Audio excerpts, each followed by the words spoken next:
Florida was home to about 94,000 federal civilian employees, according to the most recent estimates by the Congressional Research Service.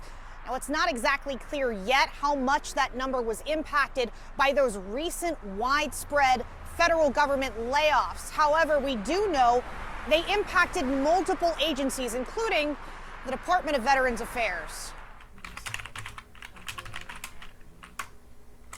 David Pasquino's office is full of reminders of nearly 2 decades of service to the United States. I made some of the best friendships. I had some of the greatest experience of my life. Some not so great, but yeah, and I wouldn't trade a day of it. His 18 years in the Army took him all over the world. Over 24 countries in Europe, Asia. And then I have an update on workforce changes. But Hope Sound is home, where for about 11 months, Pasquino worked remotely in human resources for the Department of Veterans Affairs. Because I love service to, people, to helping people, and working at the Department of Veterans Affairs was the perfect opportunity for me to give back to veterans and continue to serve. Then Thursday night, something told me to go check my email.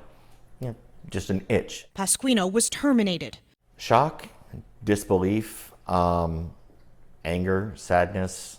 I kind of went through all the stages of grief in about a 4-day period since this has happened. And says many of his coworkers were too. I actually had to message and call my boss and their bosses to let them know that this had happened and we'd all received these emails. What was the reaction? Shock. Federal employees have more rights as compared to a private employee. Kathleen Scott is an employment attorney based in Palm Beach County. But these layoffs seem to be targeted at probationary employees who have reduced rights. Pasquino tells me he was about a month away from permanent status. It feels like we don't matter. It feels like that our lives, our service, I'm a 100% disabled combat veteran, and the sacrifices that I've made don't matter because it's just, I'm an arbitrary number. Scott says she's spoken with other displaced federal workers in Florida, and right now, it's hard to say exactly what'll happen next for them. I don't know what motivated the decision, but choosing probationary employees seems to be motivated by a desire to reduce the amount of court cases that could come. But that shouldn't stop affected workers from exploring their options, especially if they're in a class that's legally protected from workplace discrimination.